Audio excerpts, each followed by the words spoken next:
Hi everyone! Welcome to our YouTube channel, Research Ready and Student Matters Hub by Doclin.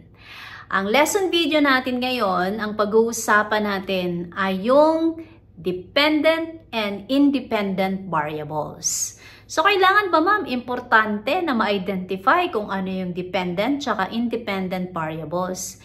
Yes. Kasi yung purpose ng study nyo, particularly magre-reflect dun sa inyong research questions, dapat maliwanag sa inyo na ano ba yung akin ma'am dependent tsaka independent variables. At yan yung i-discuss natin dito sa lesson video na ito. Kaya kung ako sa inyo, panoorin nyo siya hanggang huli. Kadalasan kasi nalilito ang mga researchers, ma'am, ano ba yung dependent tsaka independent variables? So, kailangan ba namin siyang malaman? Kailangan ba naming malaman ng difference?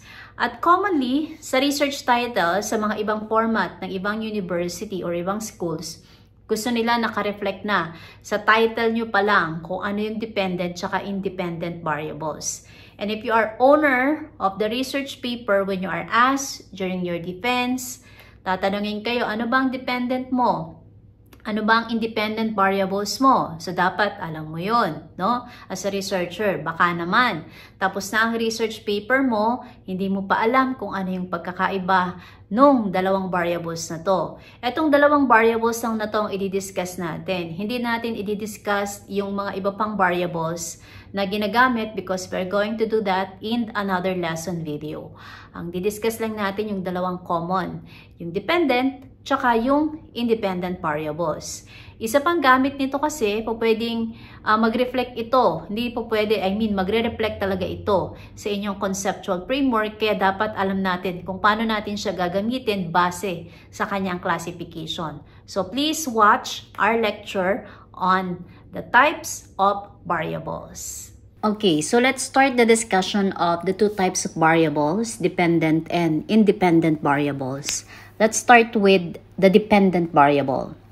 Dependent variable is the outcome or response variable that researchers are interested in studying.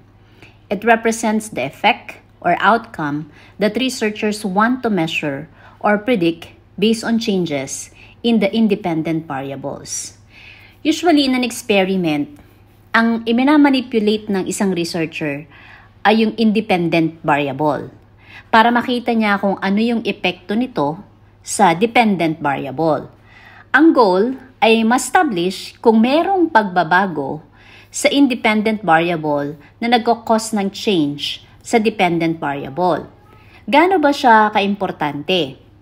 Kasi yung identifying the dependent variable is very crucial because binibigay niya yung focus ng study. At didetermine niya what researchers are trying to explain, predict, or understand through the research efforts. Typically, ang dependent variable measured and analyzed to assess how it changes in response to variations in the independent variables. So, eto si independent variables mo, gagamitin mo siya again sa dependent variables mo at makikita mo kung ano yung magiging pagbabago or yung effect ng independent variable mo sa yung dependent variable. Example, let us take an example. In a study investigating the effect of different study techniques on exam scores. So makikita natin yung two major variables on this study. Yung different study techniques tsaka yung exam scores. So kung makikita natin dito, ang dependent variable ay yung exam scores ng students.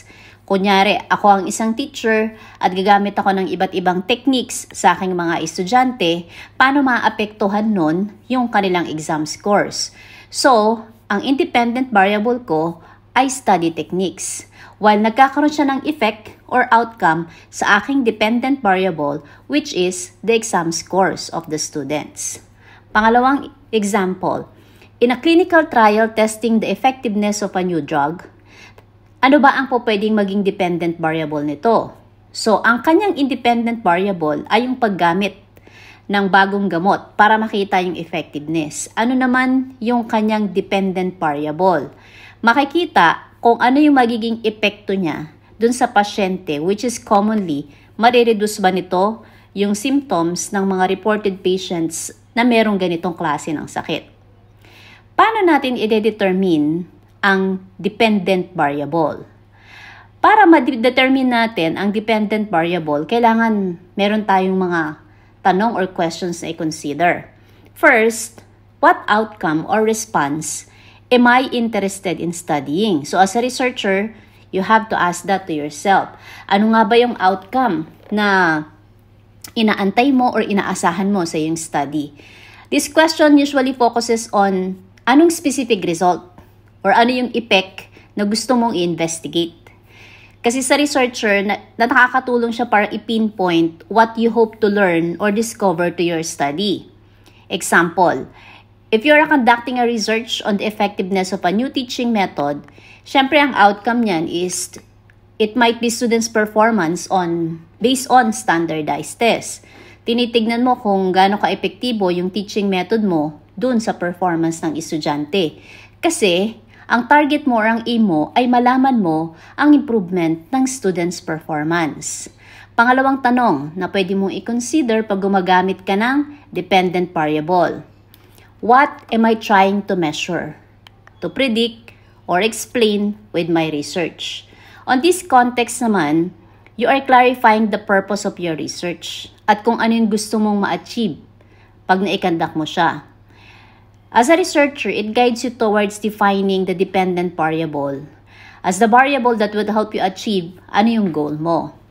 Example, in a study on the impact of socio-economic status on health outcomes, gusto mong i-measure yung incident of chronic diseases.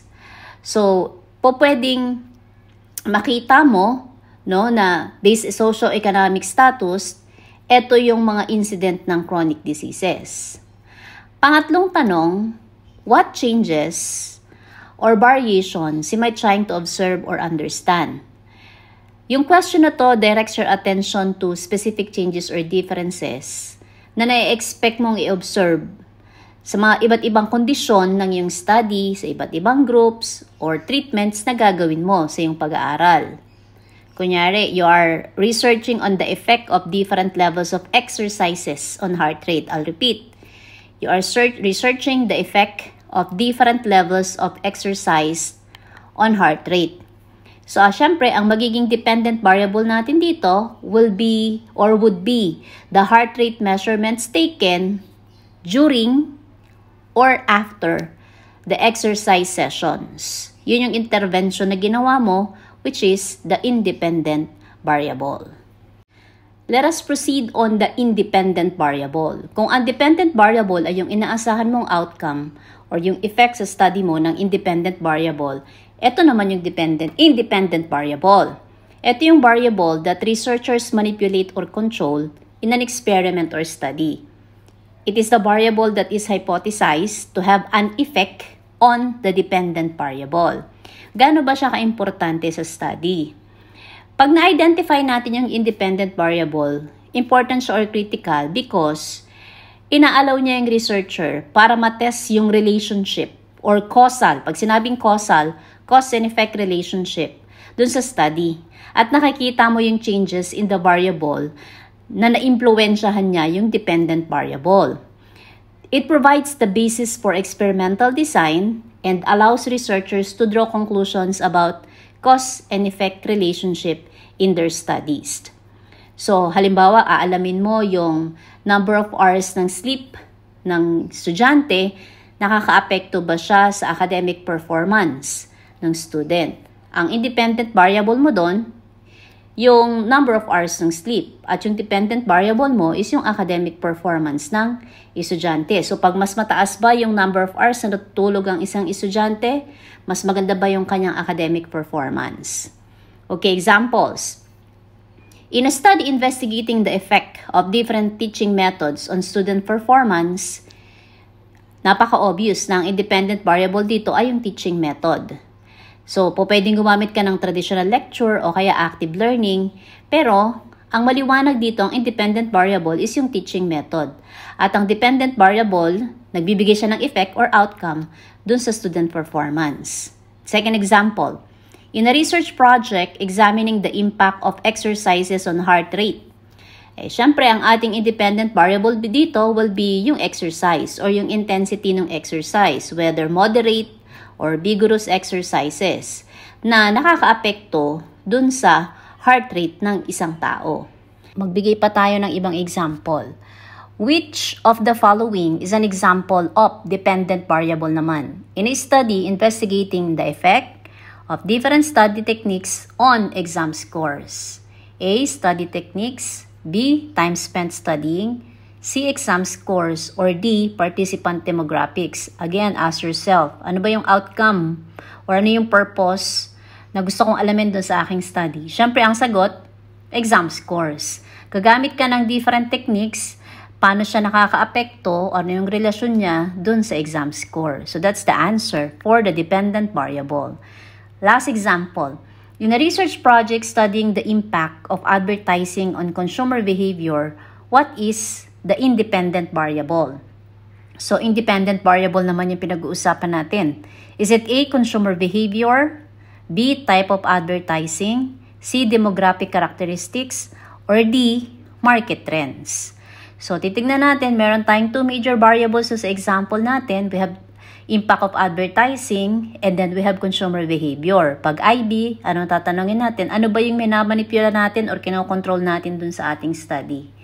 Siyempre, ang sagot dyan ay letter B, type of advertising na pwedeng makaapekto sa consumer behavior, which is your dependent variable. That ends our lesson video on dependent and independent variables. Pagkatapos nyo panoorin yung lesson video, sana alam nyo na ngayon paano kayo makakapag-identify through the examples that I have given in our lesson video. Again, I would like to welcome those who are new and old in our YouTube channel. Sana hanggang meron kayong napapanood ay meron kayong natututunan sa research na po pwede nyong magamit sa inyong research paper, at kung kayo naman ay mga guro, pwede nyong gamitin sa lesson sa loob ng inyong classroom para maging examples at ma-further yung knowledge na meron yung ating mga estudyante. Please like, share, and subscribe our YouTube channel. And always remember, we unlock insights to empower your minds. Thanks for watching, everyone, and see you on our next lesson video. Bye-bye and God bless.